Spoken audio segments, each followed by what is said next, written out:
The transport ship creaked under the weight of hundreds of German POWs as it sliced through the Atlantic, leaving Europe behind. Many men stared silently at the horizon, their minds restless with uncertainty. Stories of America had reached them before their arrival. Vast cities, limitless factories, and streets lined with goods they could scarcely imagine. Yet nothing prepared them for the reality. As the ship docked at an American port, the first thing that struck them was the organized efficiency.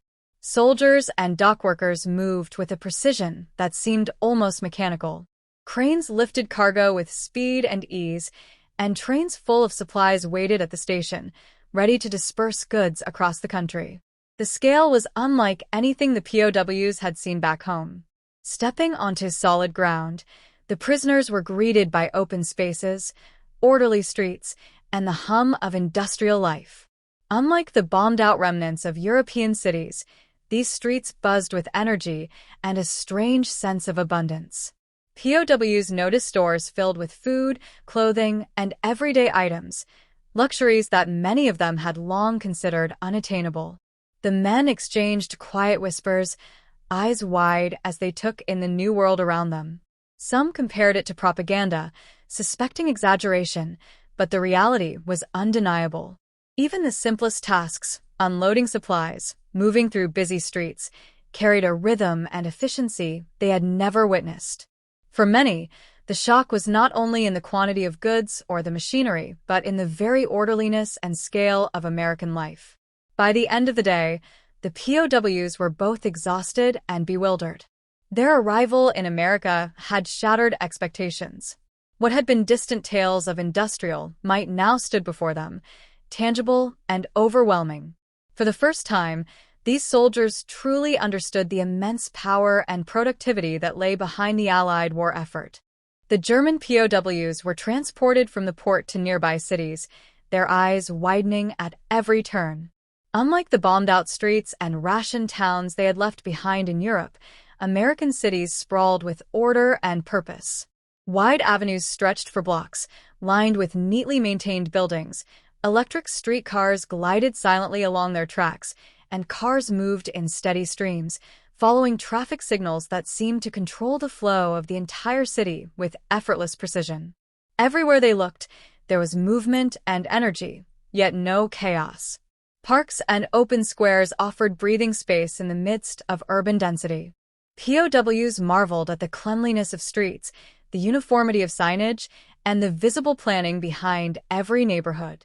Bridges and overpasses connected districts seamlessly, allowing people and goods to travel efficiently without congestion, a stark contrast to the makeshift roads and bomb-damaged infrastructure back home. They passed rail yards teeming with freight trains, each one loaded with food, machinery, and raw materials destined for factories. Ports bustled with activity, ships being loaded and unloaded with astonishing speed. Even at the busiest intersections, traffic officers and automated signals maintained order. The prisoners whispered among themselves, unable to conceal their astonishment. Many had expected chaos or scarcity, but instead, they saw a country pulsing with industrial precision and civic planning, a level of organization that seemed almost unimaginable to men who had survived years of war in Europe. For the POWs, the journey through these cities was more than sightseeing, it was an education. They realized that America's strength was not just in its factories or military, but in the very way its cities were built and managed, efficient, resilient, and thriving. By the end of the day, the prisoners felt a mixture of awe and apprehension, knowing that they had entered a world far beyond anything they. The German POWs were escorted to the heart of America's industrial zones, and the scale of what they saw left them speechless. Towering smokestacks punctuated the skyline, belching thin trails of steam that signaled ceaseless activity within the massive factories below. Assembly lines stretched as far as the eye could see, with workers moving in a coordinated rhythm, each motion precise and purposeful. The air was filled with the constant hum of machinery, presses pounding steel, conveyor belts rolling parts, and welding sparks flying like controlled fireflies. For many prisoners, it was their first time witnessing industrial production at such an immense scale. The sheer volume of materials being processed, the speed of manufacturing, and the synchronization of human labor and machinery contrasted sharply with the rationed and damaged factories they had known in Europe. Tanks, airplanes, and trucks were being assembled side by side, each station specialized, each worker highly trained for a specific task. The POWs exchanged stunned glances, whispering about the efficiency and scale, realizing that no European war effort could match such output. Walking through the factory floors, they noticed the organization and discipline enforced in every corner.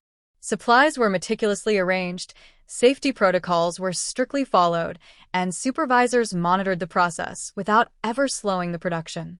Even the smallest components seemed to flow seamlessly into larger assemblies, as though the entire system were a single, enormous machine. Many POWs felt a mixture of admiration and intimidation. They recognized that this industrial might was not just about machines, but about a society capable of mobilizing its workforce with extraordinary coordination. By the end of the visit, the prisoners had gained a profound understanding of American industry. It was more than technology or labor, it was a testament to planning, efficiency. As the POWs moved deeper into the factories, the magnitude of American industrial power became unmistakable. Rows of colossal machines dominated the factory floors, their metal bodies gleaming under bright overhead lights. Conveyors stretched endlessly, carrying components at a speed that seemed almost inhuman. Presses slammed down with rhythmic precision, stamping, shaping, and cutting materials faster than the prisoners had ever imagined possible. The sheer velocity of production left many of them struggling to follow the process, their eyes darting from one station to the next, trying to absorb every detail. The scale of the factories themselves was staggering. Some halls were so vast that the ceiling disappeared into shadows, and the roar of machinery echoed like thunder. Tanks rolled off assembly lines in continuous succession, aircraft fuselages were pieced together with mechanical accuracy, and trucks lined up in precise formation, as if ready to move at a moment's notice. POWs whispered among themselves, noting that such organization and speed were unlike anything they had ever seen in Germany, where damaged infrastructure and limited resources slowed production. Every machine and worker was part of a perfectly orchestrated system. Time was measured in seconds, and efficiency was relentless. Supervisors walked the aisles, monitoring the flow, adjusting minor errors without ever halting the overall momentum. The prisoners could see how every component, every motion, and every human effort contributed to the astonishing output. By the time they exited the factory, a mix of awe and disbelief lingered among them. They had witnessed a level of industrial capacity that made it clear why America could sustain such an enormous war effort while maintaining unmatched speed and scale in production. After witnessing the factories, the POWs were taken on a tour of America's transportation networks, and once again they were astounded. The railroads stretched like veins across the landscape, freight trains carrying raw materials and finished products at a pace and volume they had never imagined. The men watched as boxcars, tank cars, and flatbeds rolled past in endless succession, each train meticulously scheduled and coordinated to avoid delays. For POWs accustomed to bombed-out tracks and slow, improvised transport back home, the efficiency was almost unbelievable. Highways and roads revealed another layer of industrial power. Automobiles and trucks moved steadily along multi-lane roads, traffic lights and signage orchestrating the flow with exacting precision. Trucks loaded with machinery, food, and military supplies flowed seamlessly toward factories, ports, and cities. Bridges and overpasses connected urban and industrial zones, allowing a constant stream of goods without congestion. The prisoners noted how organized and methodical everything appeared, a stark contrast to the chaos and scarcity of Europe's wartime roads. At the ports, the POWs saw the final link in the supply chain. Ships were unloaded and loaded with remarkable speed, cranes lifting tons of cargo effortlessly, dockworkers moving in coordinated patterns that made the operation look almost choreographed. Containers, barrels, and vehicles were shuffled efficiently onto trains and trucks waiting to carry them inland. Many POWs whispered their amazement. The scale, speed, and coordination of American transport made clear that logistics alone could give the Allies a decisive advantage in the war. By the end of the day, they realized that these networks were not just infrastructure. They were the arteries of a nation capable of sustaining an unprecedented industrial and military effort. After touring the factories and transportation hubs, the POWs were taken into the heart of American towns and cities, where the abundance of consumer goods struck them with almost overwhelming force. Storefronts were neatly organized, windows brimming with items that seemed luxurious to men who had endured years of rationing and scarcity. Shelves were stocked with canned goods, fresh produce, meats, clothing, and household items, all displayed in quantities that European POWs had never imagined. The bright packaging, variety of products, and sheer accessibility created a sense of awe and disbelief. As they walked through grocery stores, the prisoners observed shoppers freely choosing their items, filling carts without any apparent limits. Fruits and vegetables were fresh and plentiful, a stark contrast to the thin, ration supplies they had survived on in Germany. Bakeries offered a variety of breads and pastries, butchers displayed meats in abundance, and even everyday necessities like soap, toothpaste, and cleaning products were available in excess.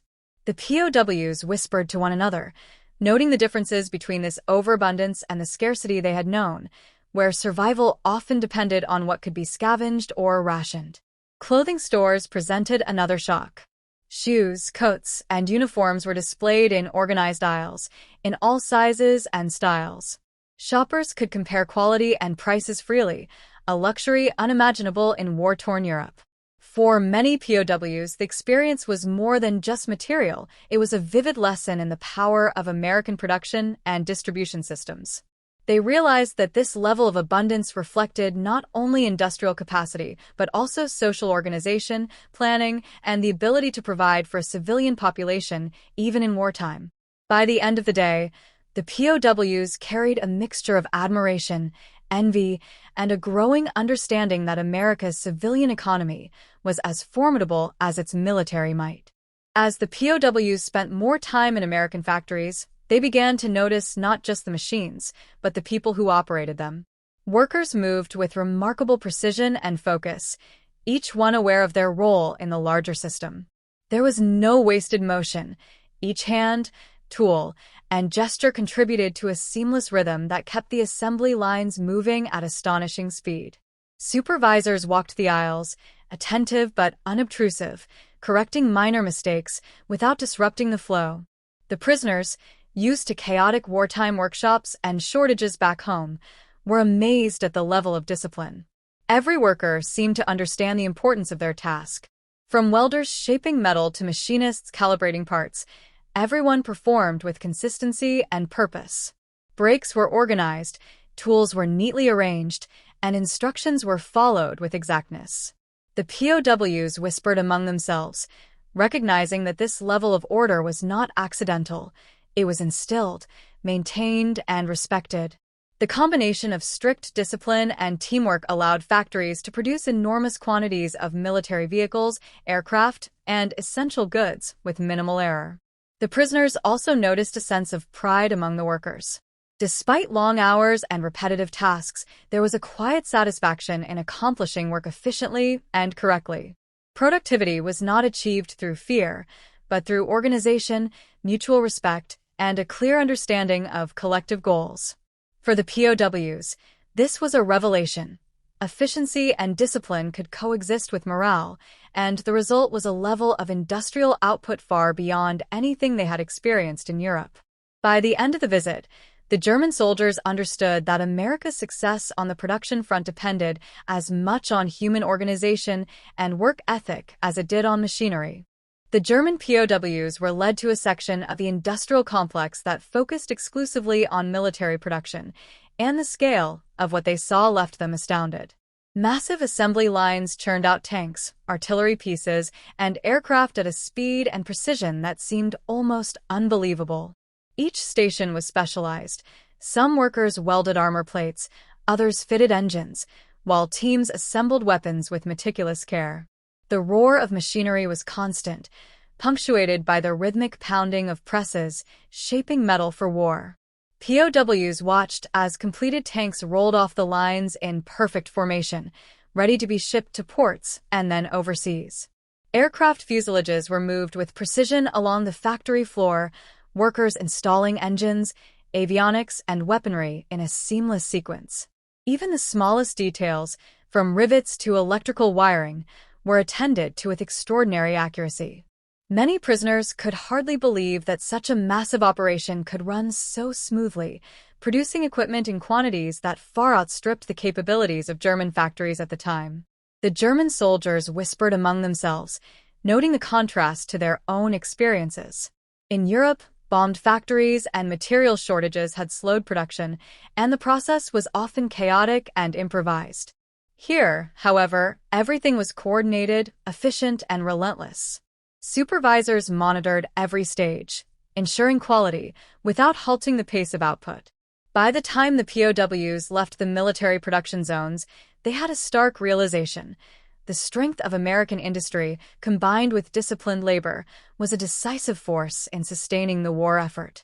It was not just the machinery, but the organization and planning behind it that made the American military-industrial complex an awe-inspiring sight. As the POWs reflected on their time in America, a mix of awe and disbelief filled their thoughts. The vast factories, bustling cities, and seemingly endless supply of goods were unlike anything they had experienced in Germany, especially after years of war. Many soldiers whispered comparisons to their own country, noting how bombed-out factories, rationed food, and damaged infrastructure made production slow and life uncertain.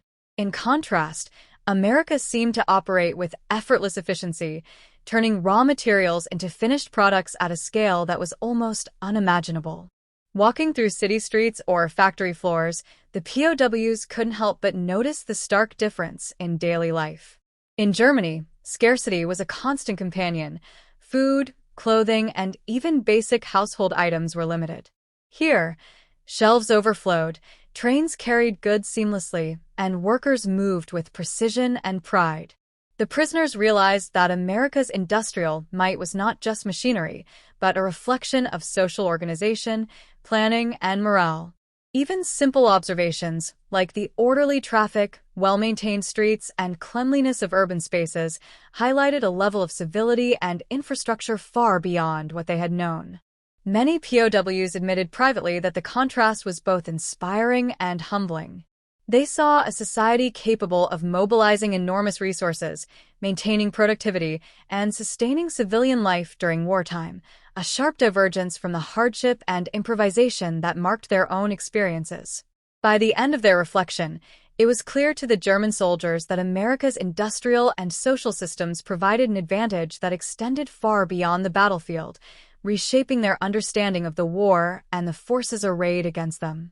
By the end of their journey through American factories, cities, and transportation hubs, the POWs began to piece together the lessons behind what they had witnessed. The sheer scale of production, the speed of assembly lines, and the coordination of workers and machinery left them with a deep respect for the efficiency and planning that underpinned American industry. They realized that this was not merely a reflection of wealth or technology, but of a societal commitment to organization, discipline, and innovation. Every aspect, from urban infrastructure to the smallest detail in a factory, contributed to a system capable of producing vast quantities of goods and military equipment with precision and reliability. The prisoners reflected on how these lessons contrasted sharply with conditions in Germany. While the German war effort had been hampered by damaged factories, limited resources, and frequent disruptions, American industry seemed unstoppable, resilient, and adaptive. They noted that the strength of the United States was rooted not only in machinery or labor, but in the ability to integrate planning, human effort, and technological innovation into a cohesive whole. For many POWs, it became clear that this was a major factor in the Allies' ability to sustain the war effort and ultimately achieve victory. In private conversations, the men admitted a mix of admiration, envy, and apprehension. They understood that efficiency, order, and abundant resources could decisively shape the outcome of conflicts, far beyond what individual courage or battlefield tactics could achieve alone. Leaving America, the POWs carried with them not just memories of astonishing factories and bustling cities, but a profound understanding of industrial power, organization, and the societal systems that made it possible.